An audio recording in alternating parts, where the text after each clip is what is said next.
табылмайды деді. Бақтияр қашан о дүниелік болыпты? 9 күні болған. 3 күн үйінде сақтаған, оны бізге сездірген жоқ. Оқиға 9 тамыз болса, 9-ы, 10-ы, 11-і сақтаған ба? Иә, 11 күні бочкаға салып алып кеткен. Әйелі, күйеуін бөлшектеп тастаған ба? Иә, бұл дұрыс істеді деп ойламаймын. Багажға салдым. Багаж жауып, машинаға отырдық. Бөшкіні өзіңіз көтеріп салдыңыз ба? Иә, багажға. Ауыр ма? Иә, ауыр, машинаға сал, багаж. Иіс шықты ма? Иә, қойдың иісі деп айтты маған. Кәдімгі сигарет шегіп басып отырады екен ғой, денесін әр жеріне басып отырады екен. Осының барлығын жасаған қызыңыз екеніне сенесіз бе өзіңіз?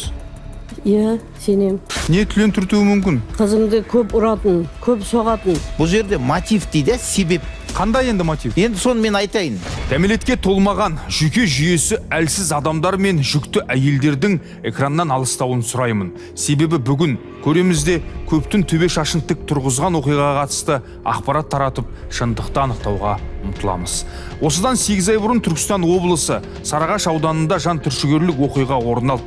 35 жастағы келіншек өзінің 14 жыл отасқан жарын бауыздап өлтіріп, дене бөлшектерін өзенге ағызып жіберген. Қара жамылған отбасы 8 айдан бері марқұмның бас сүйегін таба алмай әлек. Қайырлы кеш Еуразия бірінші арнасында көреміз. Сіздермен Руслан Өтепбай. Мәйітті әкелген кезде басы жоқ дегенді естідік қой енді. Біз талап еттік, что басын тауып берсін деп. Енді оны қиқымдап тастаған жоқ, табылмайды деді. Дене сүйектерін түгел емес, где-то 60% ғана бар шығар сүйектері, денелері. Басы мүлдем жоқ. Осыдан 8 ай бұрын інісін соңғы сапарға аттандырған Керемет Арзбекованың қайғыдан қабырғасы қайысып отыр. Айтуынша бауырын 14 жыл отауласқан келіншегі аяусыздықпен өлтіріп, денесін ұсақ бөлшектерге бөліп тастаған. Сорақысы сол, қолын қанға малған келінім түр білдірмей, қалыпты өмірін жалғастыра берді дейді. Жұмыста отырып мазасыздандым да інімді іздей бастадым. Сөйтіп үйге келдім. Үйге келдім да киімді ауыстырдым да сразу соның үйіне бардым. Есігінің алдына енді кіріп баратыр едім. Әпше тоқтай тұрыңызшы деп, мына жақтағы бөлмесінен жаңа газ кухня есебі ғой, кухнясынан жүгіріп шықты да үйде ешкім жоқ еді. Деді, шашы жайып алған, шашын жайып алған, сөйтіп шықты да, жүрсең далаға шығып сөйлесейікші, мына жерден дай. Әжетханаға барған едім, үйдің ішін бәрі туалет сасып кеткен сияқты болып жатыр деді. Сезіп атсыз ба, адреспен жақтым деді. Шындық жоқ жерде сұмдық көп. Марқұмның кісі қолынан қаза тапқаны белгілі болғаннан соң бәрін 13 жасар боз баласы мойнына алмақ болған. Бірақ тергеп тексеруден кейін еңгезерде еркекті ұлы емес, келіншегінің асқан аяусыздықпен бауыздап, артынан денесін өзенге ағызып жібергені белгілі болды. Басында тергеушілер жаңа үйіне келіп тергеді ғой енді, үйінің ішін бәрін көрді, қандай жағдай болған. Сол кезде бізге айтқаны баласы өлтірді деген, 11 жасар баласы өлтіріп қойды, басынан таспен ұрып деген. Біз оған енді шынымен сендік, таспен ұрды дегенге. Содан кейін баласынан да мен жайлап сұрадым, азамат сен шынымен сөйттің ба деп, иә анашымды құтқарам деп сөйтіп өлтірдім деді ол. Мынандай кішкентай ғана тасты көрсетті да, сол не қылды, сонымен өлтіріп қойдым деді. Мамасының да жаңа анасының өзінің жаңа құндызын айту бойынша да балам өлтірді деп берген біріншісінде, кейін қарасақ уже баласы емес, өзі өлтірген болып шығып жатыр.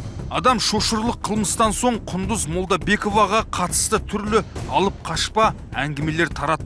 Бірі оның ақыл есінде кемістігі бар десе, енді бірі бәріне марқұмның өзін кінәлады. Алайда 15 жылға сотталған келіншектің ұстаздары Құндыз жайлы тек жағымды пікір білдірді. Осы мектепте оқыған, өнерге биге жақын болған дейді, оқуы жақсы болған, тәртібі де ондай айтарлықтай жаман болмаған, орташа болған деп айтады мұғалімдер. Оқушы кезден сол билігі жақсы көрген деп айтады ғой. Мектепте бірақ официально жұмыс істемеген ол, ешқандай қызметте болмаған, тек оқушының өзінің қызығушылығымен келіп, оқушыларға би үйреткен деп естем. Естіген кезде үлкен мұғалімдер таң қалды ғой, біздің оқушыдан сондай оқиға болды ма, шықты ма деген. 3 баланың анасы 14 жыл отауласқан күйеуін не себепті асқан аяусыздықпен бауыздады. 19 тамыз күнгі сұмдықты көрген балалардың шындығы қандай? Басты сұрақ, әкелерінен айырылып, аналары сотталған ұл қыздар енді кімнің қарамағына өтпек? Көреміз. Туған інісінен айырылып 8 айдан бері әділдік іздеп жүрген студияға Керемет Арзбекованы шақырамын.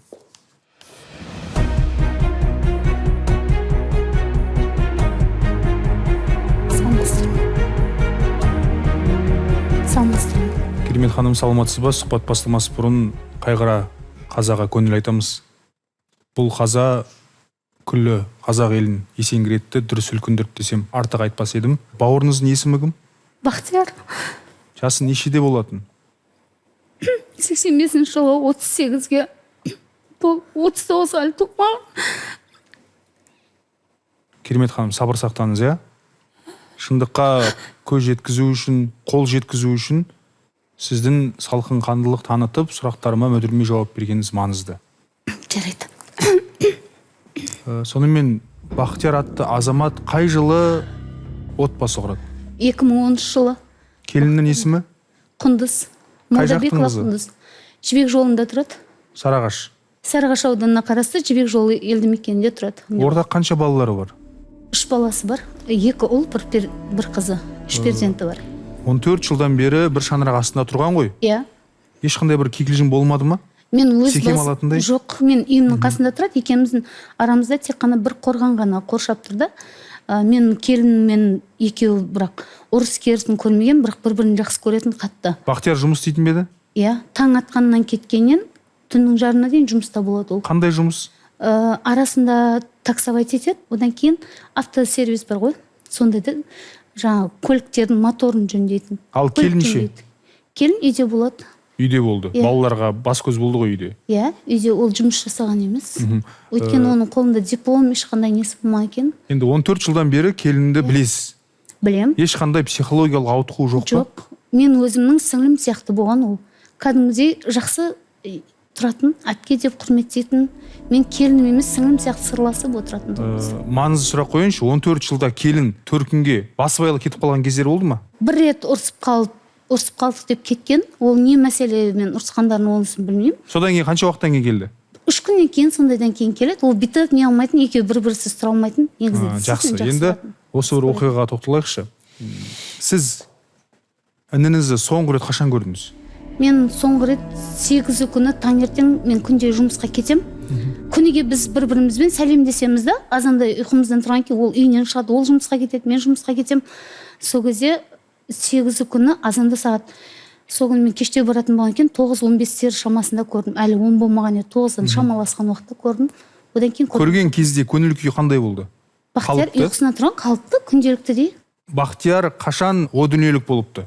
9 күні болған. 9 тамыз. Иә, 9 күні. Ал сіз қашан естідіңіз? Мен 11 тамыз күннен 12 тамызға қараған түні сағат 1:25-те маған бүкіл үйімді қоршап қалды. ГАИ нелер келді да. РОВД-дан адамдар келіп, сөйтіп солар хабарлады. 9 күні болса, біз 12 күні таптық қой. 11 күні түнде алып кеткен мәйітті. 9-ы, 10-ы, 11, 3 күн үйінде сақтаған. Негізі мәйітті алған кезде, тапқан кезде мен барам дегеннен бәрі рұқсат бермеді, көруге мүмкін емес депті. Бірінші сотқа барған кезде сол жерде залдың бас маманыма жүреді екен, сол жерде сол кісі айтты, сіз қай тараптансыз деген еді. Мен жәбірленуші тараптанмын дедім да. Сонда айтты, сіз көрдіңіз бе мәйітті? Жоқ, көрген жоқпын деген. Сорпаға да олай турамайтын шығар деді, кусоктап тастаған деді. Бір аяғын ғана шауып, до конца шаппаған, басқасын бәрін кусоктап тастаған деді. Бір аяғы жаңағы төркін жағынан табылды.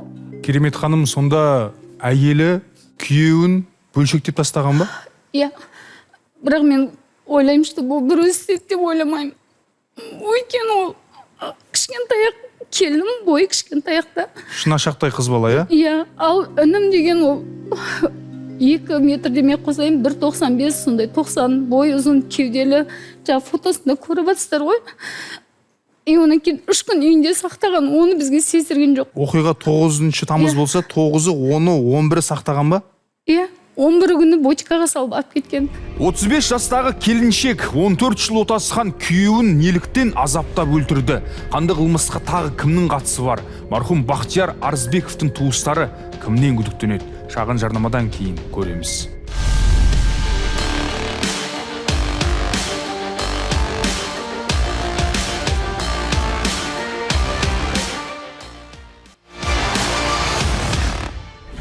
2023 жыл 9 тамыз Сарыағаш ауданына қарасты Қапланбек ауылында сұмдық жағдай тіркелді. 35 жастағы Құндыз Молдабекова 14 жыл отасқан күйеуін балтамен бөлшектеп, денесін өзенге ағызып жіберген. Марқұмның туыстарының айтуынша, мәйіт 3 күн бойы үйінде жатқан. Бірақ қара жамылған отбасы мәйіттің бөлшектерін 8 айдан бері түгендей алмай жүр. Расымен де мәйіттің 3 күн үйде жатқаны рас па? Оның иісін ешкім сезбеді ме? Қанды қылмыс орын алғанда балалар қайда болған? Бүгін көреміз. 9-ы, 10-ы, 11-і балалар қайда болған екен? Екі балам үйде болды деді, бірақ мен екі баласын көрген жоқпын. Ортаншы жаңағына басында сол бала өлтіріп қойды деп айтты ғой енді. Таксистерге бәріне. Сол Азамат деген баласы болған көргем.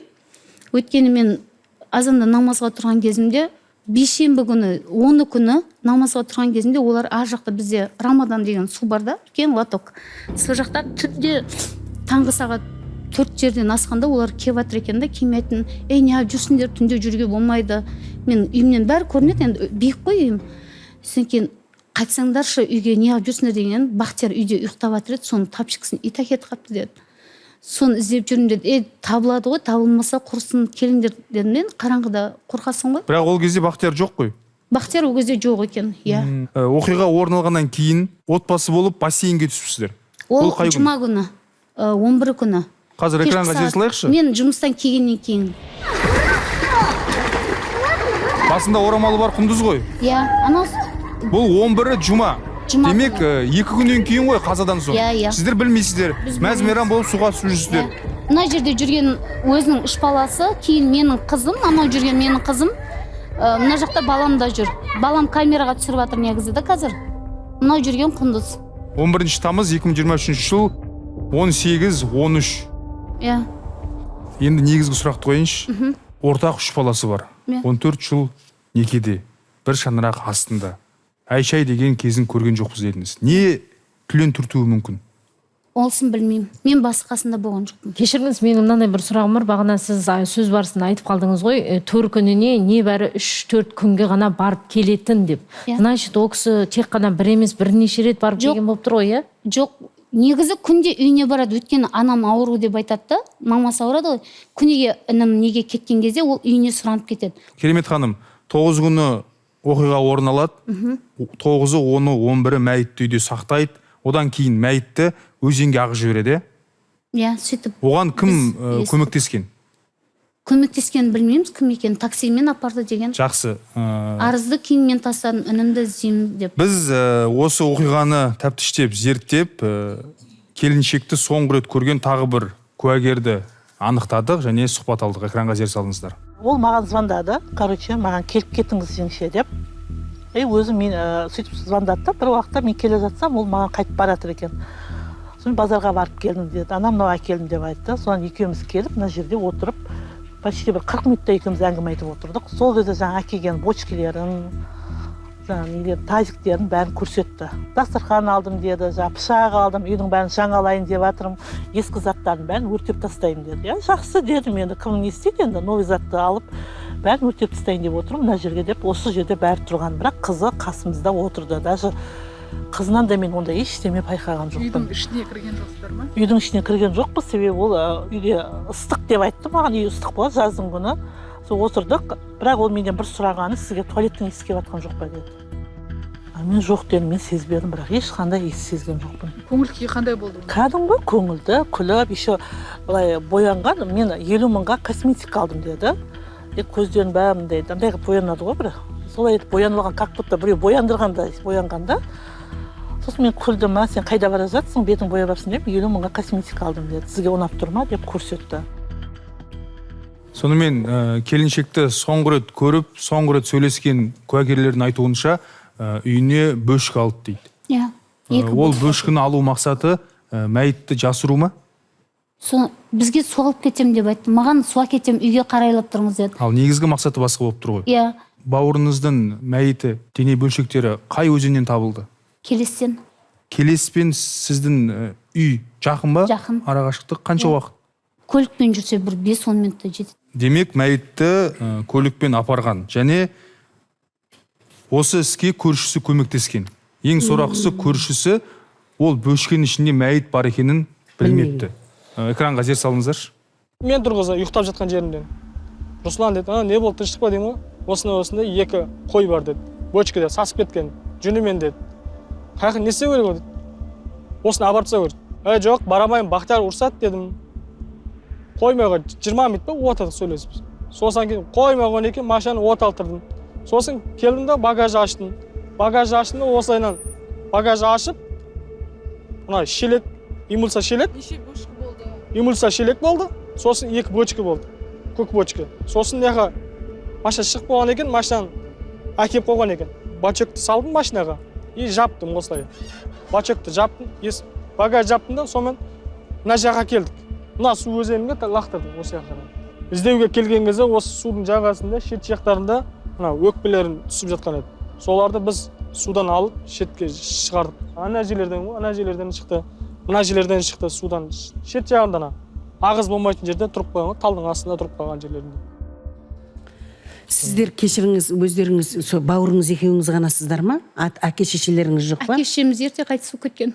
Сонда Бауырларым бар. бөлек. Бір бауырым қазір келіп отыр ғой. Жоқ, олар жақын тұрмайды. Екеуіңіз ғана жақын Бір тұрасыздар ма? бауырым неде Ақтаудан 20-шы жылы көшіп келді да.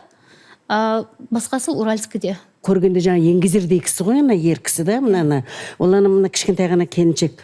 Ол мысалы ол мақұл жарайды, абайсызда отырған кезінде мойнына пышақ сала қойсын дейік. Бірақ дегенменен ол білмеймін, соның артериясына. Бір өзінің әлі келмейді деп ойлайсыз ба? Әлі келмейді деген. Керемет ханым, енді күмән күдігіңіз қандай? 7 айдан асты ғой. Мен өзім күдігім бала ойнасын деп тастап кеттім деп папасы телефонын қалғанда, папасының әкесінің телефоны қалған.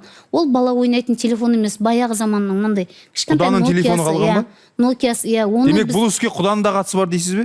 деп енді көрген жоқпын, мен күдігім бар. Марқұмның дене бөлшектерін Келес өзеніне алып барған көршінің шындығы қандай?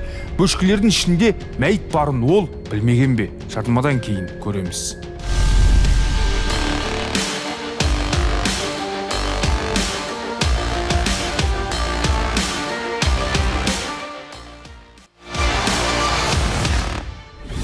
Ерлі зайыптының ерегесі өлімге дейін апарды. 2023 жылдың 9 тамыз күні Сарыағаш ауданындағы жер үйлердің бірінде 38 жастағы ер адам жаға ұстатарлық жағдайда жан тәсілім етті. Келіншек 14 жыл отасқан жарын пышақтап, артынан денесін балтамен бөлшектеген. 3 күн бойы күйеуінің мәйітін үйінде сақтаған ол өзінің қылмысын жасырмақ мақсатта дене бөлшектерін Келес өзеніне ағызып жіберген. Абырой болғанда көршісі полиция қызметкерлеріне дереу хабар беріп, күдіктіні келесі күні құрықтаған. Көреміз сұмдық өлімнің жай жапсарын анықтау үшін студияға қос тарапты және басты куәгерді шақыртты. Жалғастырайық. Сонымен 11 күні 3 күн жасырылған мәйітті Келес өзеніне апаруға көмектескен көршіні біз алдырттық Алматыға. Өйткені ол кісінің пікірі өте маңызды. Студияға Руслан Хасановты шақырамыз.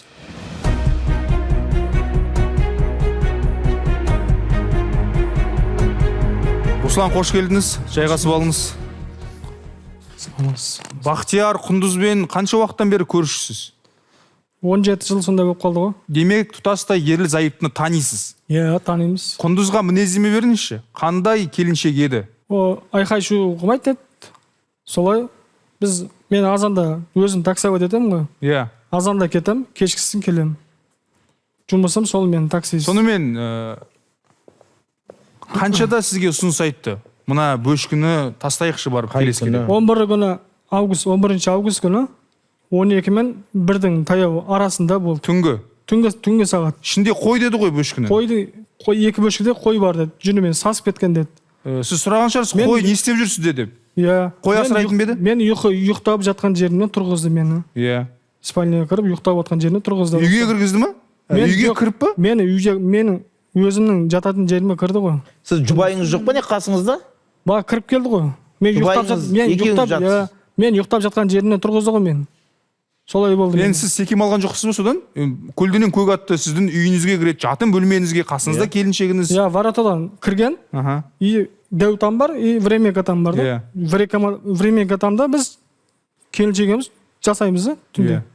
Сол жерге кірген. Мен ұйықтап жатқаным тұрғызды, осында Руслан. 2 бөчке бар деді. Сасып кеткен деді. Жүнімен деді. Соны апарсақ деді. Мен жоқ, барамайын дедім. Бақтияр ұрсат дедім. Таңертең Қанжүтке келіншегінің үй жағына кетуім керекпін. Бір жиын бар, соған шақырып жатқан. Ол жаққа кетемін азында дедім. Қоймай қойды. Содан кейін мен жарайды енді өтініш жылап жатады, сөйтіп осындай апарып тастайық деді. Сөйтіп машинаны от алдырдым. Шықтым. Воротадан шығып, сөйтіп үйден машинадан түстім да, сөйтіп багаж аштым, әкеп қойды. Сөйттім да багажға салдым, багаж жауып, машинаға отырдық. Өшкіні өзіңіз көтеріп салдыңыз ба? Иә, багажға. Ауыр ма? Иә, ауыр, машинаға сал, багаж. Иіс шықты ма? Иісі шығып тұр, иә, жарымсыз иіс. Қойдың иісі ма? Иә, қойдың иісі деп айтты маған. Жоқ, сіз өзіңіз аңғардыңыз ба? Қойдың иісінен бұрын соңды иіскеп жүрсіз ғой, білесіз ғой? Иә, иіс шығып тұр, жағымсыз. Қойдың иісі ма? Мен айттым соған, осыны иіс шығып тұр дедім. Иә. Қойды екен, сасып кеткен деді. Маған ашырған жоқ та. Сөйттім де багажға салып, айда деді. Келесі сонда үйдің ішінен өзі алып шыққан ба, жоқ сіз алып шықтыңыз ба? Жоқ, мен машинаға отырып, сыртқа шықтым, воротадан ашып, өзі алып шыққан болып тұр ғой. Одан кейін сіз неге Бақтияр ұрсады деген сөзді айтасыз? Сіз қандай да бір жаңағы ұрыстарына куә болдыңыз ба? Мен бара алмаймын дедім да, Бақтияр ұрсады дедім мен. Жоқ, соны неге ұрсады деп айттыңыз? О, келіншекпен әлде байланысыңыз бар ма? Ол Бақтияр енді көрші болған екен, бәріміз жақсы тұрамыз ғой. Иә. Моторист, таксовод деді, Руслан деді, күліш бере тұр дейді, машина көтеріш жер дейміз. Сосын Бақтияр ұрсады деген екен, мен бармаймын дедім мен. Бақтияр ұрсады, не алам дедім. Неге барасың деп айту мүмкін дедім де мың. Сөгуі мүмкін ғой. Иә, айқайлайды, сен не үшін барасың деген әңгіме болады. Бұл жерде ең маңыздысы сіздер салдыңыздар, жаңағы бактарды, бачоктарды. Сөйтіп көлдің жағасына апардыңыздар, сол кезде түсірдіңіздер.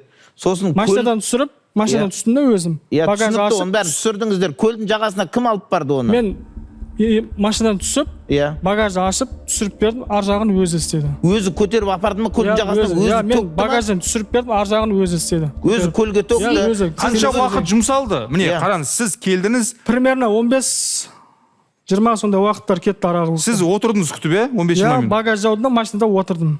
Сосын келіншек келді. Келіншек келді, мені үйге апарып тастады. Бактар қаяқта қалды? Сол бачок, шелекте? Бачокмен суға не қылды? Ағыз жіберді ма? Бачогмен ағыз жіберді ма? Бачогмен табылған. Сіз көрген жоқсыз ғой, қалай ашып төккенін, багажды ашып, түсіріп бердім, машинаға отырып, жоқ, сіз суға бачокты лақтырды ма или төккенін көрген жоқсыз? Руслан мырза, сонымен сіз сол күні қойды келеске ағызып жатырмын деп ойладыңыз. Ішінде адамның мәйіті бар екен білмедіңіз. Білген жоқ мұны нәрсе. Ал енді бір мынандай сұрақ. Сіз білесіз ба, ондай жаңағы көлге немесе басқа жаңағыдай көпшілік орындарға ондай мәйітті бірдеңкені апарып тастауға болмайтынын білесіз ба? Анандай қой болсын, басқа нәрсе болсын. Инфекция шығады ғой. Иә. Білесіз ба сіз ондайды? Иә, білемін. Неге оны айтпадыңыз, оны білетін болсаңыз? Мен бара алмаймын дедім, тастай алмаймын дедім. Өзі қоймай қойды. Тастайық деді. Сіз айтпадыңыз, болмайды, мына жерге тастауға болмайды. Одан жаңағы мусор тастайтын жер бар, сол жаққа апарып өткізейік, немесе өртеп жіберейік. Руслан мырза, мынандай сұрақ қойдыңыз ба? Қазір 12-ден 1-ге қараған түн. Ертең, таңертең ұйқыны қандырып алайық. Сол кезде ақылмен тастайтын жер табамыз деп айттыңыз ба? Мен айттым, мен бара алмаймын дедім. Ертең, таңертең азанда ерте тұрып, Қанжүтке кетем дедім. Шымкентке қарай. Келіншегіммен, бала-шағыммен кетіп, Қанжүтке барып, жиын болып жатыр еді. Азанда кел деген. Жарайды деп мен ұйықтап жатқан жеріне мені тұрғызған. Одан кейін білдіңіз ғой, бұл қой емес, мәйіт екенін. Оны кейін, үйге келгеннен кейін маған айтты оны. Кім айтты? Келсем, машиналар, милициялар, органдар жүр екен. Бөшкені апарып тастадым, қойды дедім, сасып кеткен. Ол онда емес, короче, Бақтиярды өлтірген екен деді. Мен аң-таң болып қалдым сен. Бақтияр мырзаны іздеуге атсалысқан көршіден сұхбат алдық. Есімі Серік екен, экранға жер салайық. Түнгі 1-ден ертесіне сағат 12-1-ге дейін, почти 12 сағат жүрдік қой. Қасында болдық, жаңа келіншектің төркініне бардық, ой жерден бала-шағасын алдық. Ровдыға барып өткіздік. Оймен жаңа келес өзен бойына барып, қай жерге тастады, сол жерде бас қасында болдық. Көрдік, ол жер тексердік, сол жерлердің кішкене жаңағыдай денесінің бір мүшелері шығып жатыр, еттері шығып жатыр. Жердің судың бетіне қалқып шығып жатқандары бар, астына батып кеткендері бар. Одан кейін жаңа сағат күндізгі 10-11 шамасында жаңа іздеу инспекторлары судан жаңа денелердің бөшкісімен тауып келген кезінде басқасында болдық. Ананы адам істейді деп ойламаймын, бірақша сүйектен етті ажыратып тастаған ғой, адам танымайды. Еттерін кусок бөліп тастаған. Адамның еті деп ешкім ойламайды. Жаңағы сүйек, құры сүйек. Жілікті, мынай етін сыпырып тастаған құры сүйек, тоқпан жілік. Керемет ханым, Алла сізге сабыр берсін. Руслан, Бақтиярдың дене пішімі, әлеуеті қандай еді? Денелден келген ғой. Сіздей ме әлде сізден де денелі ме? Зор ма? Үлкен ғой енді. Үлкен, иә? Үлкен, здоровый. Ал Құндыз ше? Құндыз арықтан келген ғой. Қалай ойлайсыз?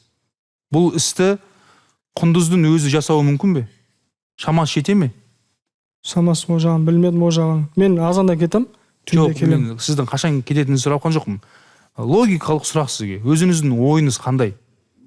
Қазір енді айтып жатыр, міне, зар еңіреп жылап отыр. Туған бауыры. Бұл істі келіннің өзі жасауы мүмкін емес. Мүмкін емес. Шына шақтай дейді. Сіз келісесіз бе? Иә, келсем. Мүмкін емес. Енді сізге маңызды сұрақ. Нақты жауап беріңіз. Көршісіз. Көрші ақысы, тәңір ақысы. Иә, көршісі. Иә? 17 жылдан бері көршімін дедіңіз. Отауласқандарына 14 жыл болды. Иә, 14 жыл. Арагідік ұрысып қалған кездерін, бір-біріне қол жұмсаған кездерін байқадыңыз ба? Жоқ, онда байқаған жоқпын. Тату тәтті ме еді? Тату тәтті еді.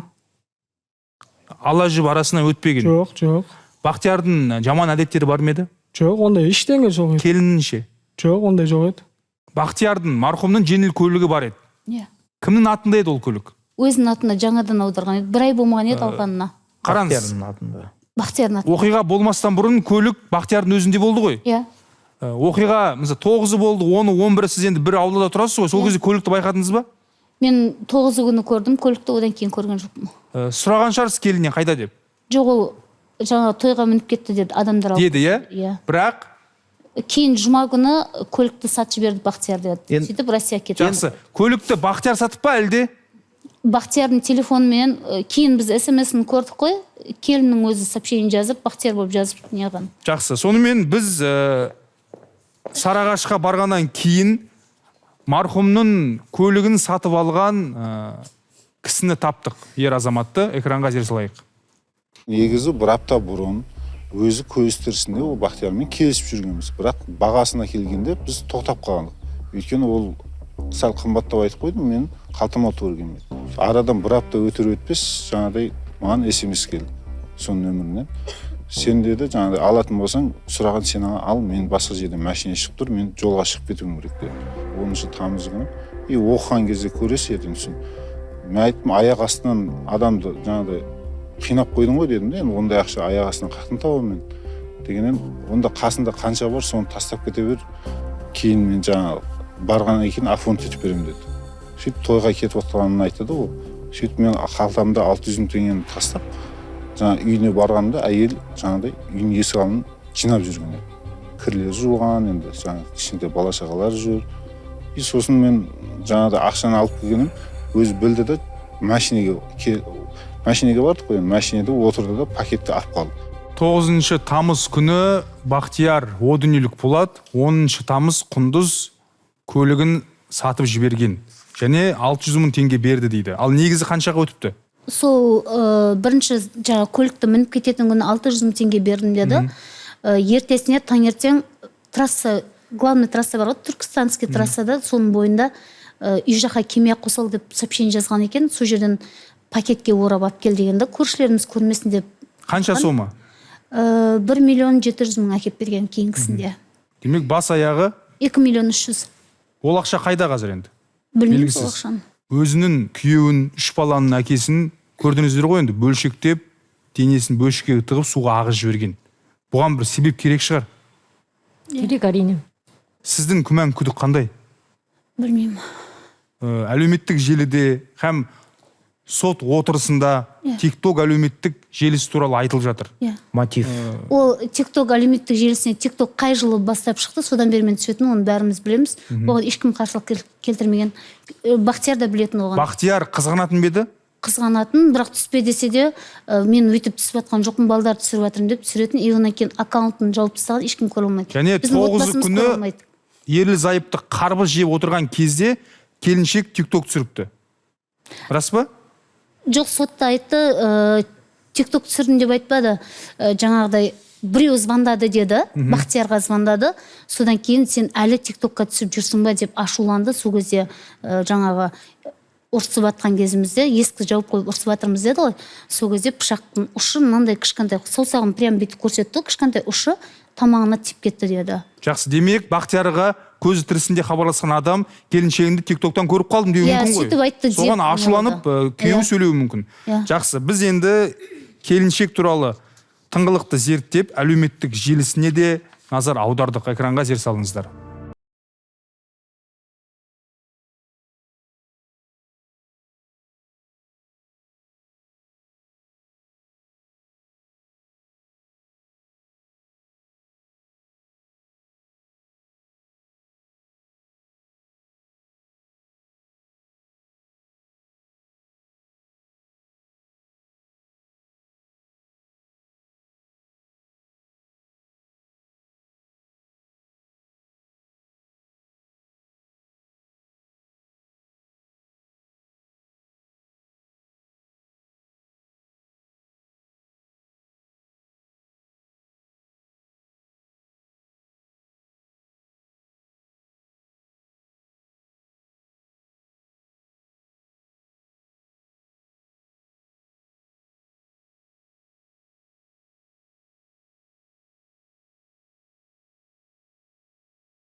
Кетпеген мұңдар-ай, бұлт басқан күннің беті, болашақ болдырай, үміт үзбесін жүрек, жарқырайды күнмен ай.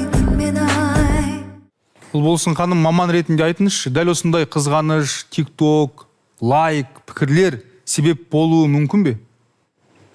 Жалғыз ол ғана себеп деп ойлай алмаймын, айта алмаймын. Неге десеңіз, сондай салқын қандылықпен 3 күннен ұзақ уақытқа соны жоспарлы түрде жасау, ол менің ойымша ол таза психологиялық ауытқу. Мүмкін оның ойында жаңағыдай психологиялық ауытқу болған кезде жаңағыдай сандырақ ойлар келеді, елестер келеді, дыбыстар келеді. Соның әсерінен жасады ма деп ойлаймын. Сондықтан тикток, жалғыз тиктоктың кесірінен деп мен айтамын. Енді бағанадан бері айтып отыр ғой, өнерге жақын, өнер құмар, аудиторияны жақсы көретін адам болып тұр ғой. Сол кезде сіздің ініңіз болмайды, шықпайсың деген көп шектеу қойған секілді ғой. Толықтыра кететін болсам, мен мына жерде байқағаным, сіз де келгенде айттыңыз, ұрысқандарын көрмегем, сіз де айтасыз, ұрысқандарын көрмегем дейсіз, бірақ Бақтияр ұрысады деп бағана айтып қалды дейсіз. Сіз бағана звондап жатқан кезде біз ана комнатада шығып есік жауып алып ұрысып жатыр едік дейді. Яғни сіздер онда жалпылама ұрысқан жоқ, біз оны көрген жоқпыз дейсіз да, бірақ ұрысқан жоққа шығарып жатқан жоқсыздар негізінде. Ондай ұрысулар болуы мүмкін, ол продолжительно бір күні ұрысады, ол қатты ұрыс болмауы мүмкін да, кірме деуі мүмкін, екінші күні неменеге кіріп жүрсің деуі мүмкін, үшінші күні блокқа қоюы мүмкін, бір апта тоқтап қалып тағы ұрысуы мүмкін. Соответственно, осындай нәрселер болғаннан кейін біз қызғаныш болды деп есептеймін деп ойлаймын өзім. Біреуді кінәлауға, болмаса жалай бүйтіп айта салуға бізге оңай, қайған. Бұл Алла ешкімнің басына бермесін. Бұл қасірет, екі әулетке де қасірет. Оның бәрі ерунда екі әулетке. Ана өсіп кеткен балалардың өміріне таңба ғой, әкесін, шешесі бөлшектеп өлтіріп тастады деген. Күйеуін бауыздап өлтірген келіншектің ата-анасының шындығы қандай? Марқұм Бақтияр тірі күнінде әйеліне қорлық көрсеткені рас па? Аздаған жарнамадан кейін көреміз.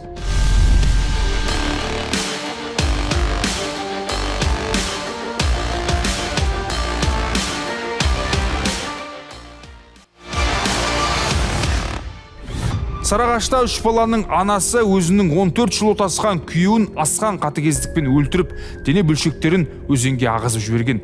Тіпті ол күйеуінің мүрдесін 3 күн үйінде сақтап, адам баласына білдірмей жүріпті.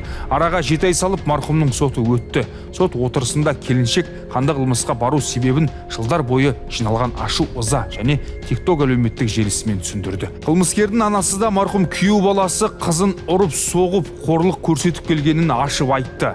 Ерлі ерлі зайыпты отбасылық өмірде бақытты болған ба? 35 жастағы келіншек төркініне қандай сыр айтқан көреміз. Керемет ханым, біз сіздің келініңізді ақтап алғымыз келмейді, және ақталмайды да. Бірақ себебін анықтауымыз қажет. Келін осы 14 жыл ішінде, қайнапа, мен сіздің бауырыңыздан зәбір көрдім. Мені ұрды ғой, аманатқа қиянат жасады ғой деген кезі болды ма? Жоқ, олай айтқан емес. Одан кейін мен денесінің көгерген ондай нәрсесін байқаған жоқсыз. Біз Сарыағаш ауданы Жібек жолы ауылына барып, күдікті болған келіннің ата-анасынан сұхбат алдық. Құда-құдағи ғой. Иә. Экранға зер салайықшы. Бір күні деді, Ботапа деді, үйде деді, екі бала осы жерде еді. Біз суббота күні алып кететін ек та, сол баласы үйінде болған. Сөйтіп сол кезде дейді, папам деді, қыста деді, сол түнде деді, бір 12:30 сондайларда деді, мамамды деді, ол кезде пешке жағатын олар. Сөйтіп пешке жақ деді, сөйтіп көмір жоқ қой деп анамнау деген кезде екеуі ұрысқан. Сөйтіп қызымды кәдімгі киімдерін бәрін шешіп, 1,5 сағат далаға, аяғында жоқты, жер мұз дейді, қар. 1,5 сағат қызым кейін айтты ғой оның бәрін.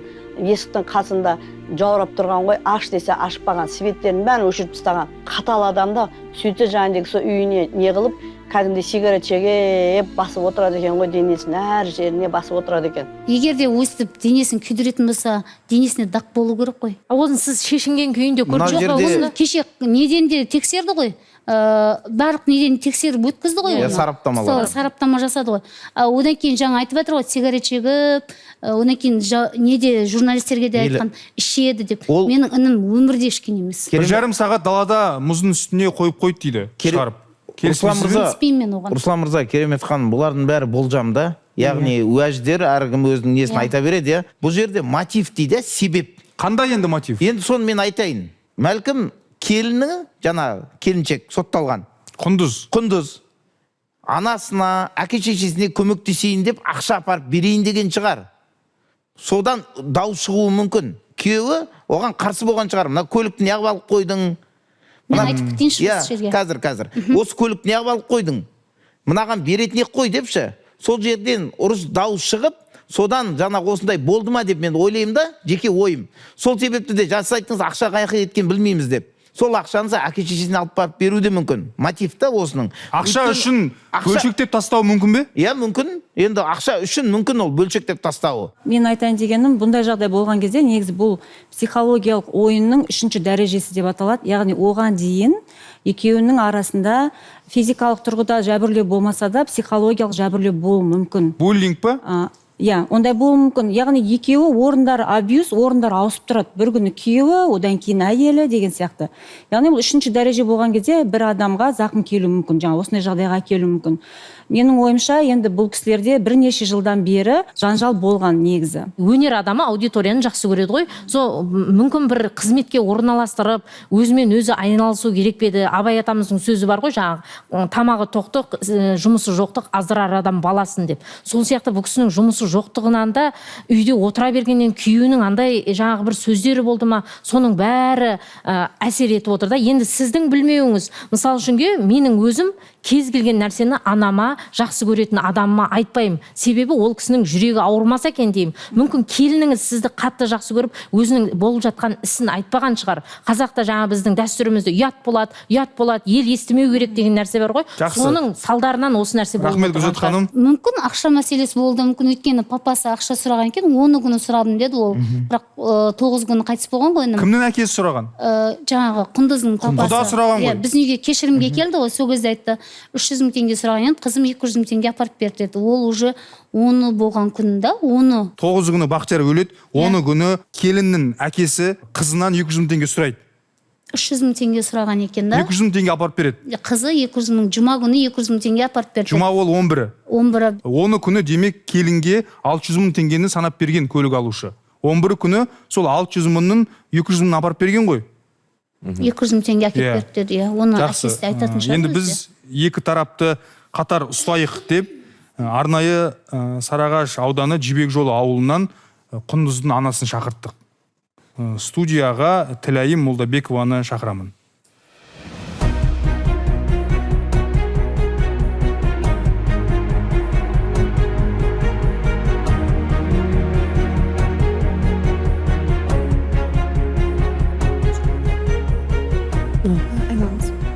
мына жақта артыңызда. Тілайым апа, қош келдіңіз. Саламатсыздар ма? Амансыз ба? Амансыз. Көреміз деген бағдарлама сөйлеп тұрған Руслан деген журналист. Иә. Денсаулығыңыз қалай? Жақсы болады. Сұхбат беруге дайынсыз ба? Иә, дайынмын. Күйеу балаңыздың қазасына қайғыра көңіл айтамыз. Иә, рахмет. Осының барлығын жасаған қызыңыз екеніне сенесіз бе өзіңіз? Иә, сенем. Не түлен түртуі мүмкін? Бұлар өзі күйеуге жақсы көріп күйеуге шыққан. Бірақ шыққаннан кейін де бұлар ұрыс жанжал көп болды араларында. Көп ұрысты. Екеу қызымды көп ұратын, көп соғатын. Көргенбіз, қолдары да жаңағы мен өзім не қылмасам да қайнағам қасында тұрады. Учетқа қой, мына қолдарың не бәле? Не болған қолына? Ұра береді екен ғой, міне балдары да бұл жерде куә ғой. Енді біз көрмейміз. Бұл жерде әпшесі де көрмейді, жұмысқа кетеді. Оны жаңағы не дейді, сарт дейді екен де, арқасына да ұрып, жаңағы ұят болса да теуіп кетеді екен. Әйтеуір білмеймін енді, менсінбеушілік па, енді білмеймін. Тілайым апа, қызыңыз қанша жасында тұрмысқа шықты? Білмеймін ғой, 21-де ма? 21 жасында тұрмысқа шықты. Иә, күйеу баланы өзіңіз көрдіңіз ғой? Иә. Бет әлпеті, жүріс тұрысы бәрі дұрыс, мінезі. Қашаннан бастап дәл осындай суық хабар келді, ұрады, соғады деген? Ол уже андай, не дейді, ол күйеуге шыққан кезде бұл 2 қабат болды, үлкен баласына. Сөйтіп, мама, бұл менің балам емес, мен оны ДНК-ға тексертемін деп сөйтіп, содан ұрыс шығып жүреді. Күйеу бала? Сондай болды ма? Жүкті болып келген бірақ. Сондайлар сенімсіздік болды ма ДНК туралы? Білмедіңіз, иә? Білмейді ғой. Мен қызым сөйтіп не қылды, мама, мен не қылаттым, ішіндегі балаң, сенің балаң, менің балам емес, сен басқа біреуден не қалсын, ана мынау деп, содан ұрыс жанжал болып жүрді. Атасына тексертпейсіңдер ме, ДНК болса ДНК-ға тексертпейсіңдер ме деп. Сөйтіп, әйтеуір білмеймін, қызымды бүйтіп көп зорлық, зомбылық көрді. Мен шын айтайын. Жақсы. Неке басталғаннан бастап зәбір көріп келе жатыр ма? Сол уже 1 жылдан өткеннен кейін сондай болды ғой. Полицияға шағым білдірді ме? Білдірмеді ғой. Неге? Ұят болады, мама қойыңшы, жақсы болып кетеді, мен жақсы көремін. Балдарым жетім қалама, қойың, анаусынды көтеріп, анаусына 2 қабат болды. Сөйтіп жүріп, 3-ін туып алды. Күйеу бала қызғанатын бет келіншегін? Шамадан тыс. Қызғанғанда қызғанатын шығар, жұмыс істетпейтін. Ол жаңағы өзі анау биге, мектепте биден сабақ беріп жүрді. Сол биден сабақ берейін, бір би үйретсем 5 мың, 10 мың береді екен, апайлар барып биге не қылайын, бақшаға кірейін, жоқ, кіргізбеді. Жалпы үйдің ішінен шығармады ма сонда? Жоқ. Сіз енді күйеу баламен сөйлестіңіз бе? Күйеу бала бар ғой, шын айтсам бізбенен сөйлеспейтін. Неге? Біздің үйге де келмейтін. Ол мен шын айтқанда вообще бізбенен араласпайтын. Не себеп? Білмеймін, оның не себеп екенін білмеймін. Қызымды үйіне 1-2 рет баяғыда ескі тамдар болған, әке шешесін сол жерге барып жүргенбіз, жатып жүретіне, кейін уже келмесін, мамаларың да келмесін, папаларың да келмесін, жақындарың да келмесін деген екен, ешкім барған емес біз жаққа. 11 тамыз күні қызыңыз ақша берді ме әкесіне? Иә, біз жаңағы машинаны сатады деген кезде біз Бақтиярдың өзімен сөйлескенбіз телефонда. Бақтияр, бізге кредитіміз бар еді, бір 200 мың ба, 300 мың ба ақша беріп тұр, кейін мен саған 50 мыңнан пенсияда беріп тұрамын дедім. Сөйткенім, беремін да, бермеймін да деп айтқан жоқ. Күйеу бала? Сөйтіп телефонды өшіріп қойды. Кейін қызымнан сұрадық, не болады, берем екен деп едім. Мама, білмеймін, машинасын сатса береді ғой деп қойды. Кейін уже арадан қанша өткен ғой, уже оған сөйтіп, сол күні 11 күні жаңағы қызым 200 мың ақша әкеп берді. Мама, мынау Бақтияр сіздерге кредиттеріңізді төлеп алсын, кейін бөліп береді 50 мыңнан деп не қылып әкелді. Ол кезде Бақтиярдың жоқ екенін білмейсіздер? Білмейміз ғой біз. Сол кезде қызыңызды көрдіңіз ғой? Көрдім. Көңіл күйі қандай болды? Көңіл күйі болғанда мені еш өтіп не қылмайды, мен бетімнен сүйе берді, қасыма келіп, иығына басын қойып, мама, мен сізді жақсы көрем деді. Не болды саған дедім, не қылатсың дегенім. Жоқ, мама, өзім ашейін деді. Сөйтіп кранымыз бар еді, жақында кранға су келіп еді, үйден деді суды тойып ішіп алайыншы деді. Кейін мен айттым, не болды саған, что-то басқашасың ғой сен деп едім, бір жаққа кетіп жатсың ба деп едім. Жоқ, мама деді, ашин деді, соменен кетті. 38 жастағы марқұм Бақтияр Арызбековтың өлімінің мотиві ақша ма, қызғаныш па, кек пе? Қолын қанға малған Құндыз Молдабекованың әкесінің не айтары бар? Ерлі зайыптының ортақ некесіндегі 3 баланың ендігі тағдыры не болмақ? Толығырақ ертең 19:00-де Еуразия бірінші арнасынан көреміз. Келіншекті қылмысқа итермелеген не? Қызғаныш, кек, ақша. Күйеу баланы өлтірген кезде үйде балалар болып па? Иә, мамамның деді, қатты даусы шыңғырған даусы шықты деді. Қарасақ, мамам папамның үстіне жатып апты деді, қан екен деді. Анашымды ұратын еді, анашым іздеген тіліктен жақтыртайтын еді, өзі күннеге үйде ұшу болатын еді. Баласы айтқан, мен өлтірдім деп айтсам, мені қамайды, сізді қамамайды деген. Себеп не болуы мүмкін? Қызғаныш па? Тиктоктан болған дейді. Тиктоктан? Құрметті сот, біз отқанбызда дарбыз жеп отыр едік. Сосын кейін күйеуіміз звондады біреу, сөйтіп қатының қайттан тикток түсіп жатыр деп айтты, кейін маған айтты, пышақталды, өзіңе тік деп. Мен айттым, қызым не болды десем, күйеуімді өлтіріп қойдым деді. Қоя дедім. Сенбедіңіз ғой енді? Мен сенбедім ол. Өлтіреді, машина сатады, бөлшек дейді. Мойындап бар ғой, егер де сөйтіп барсам, мен бар ғой, Құдайға бар ғой, балдар үшін кешірім бередім. Қызы өмір бақиға кетсін, балдарды детдомға тапсырсын.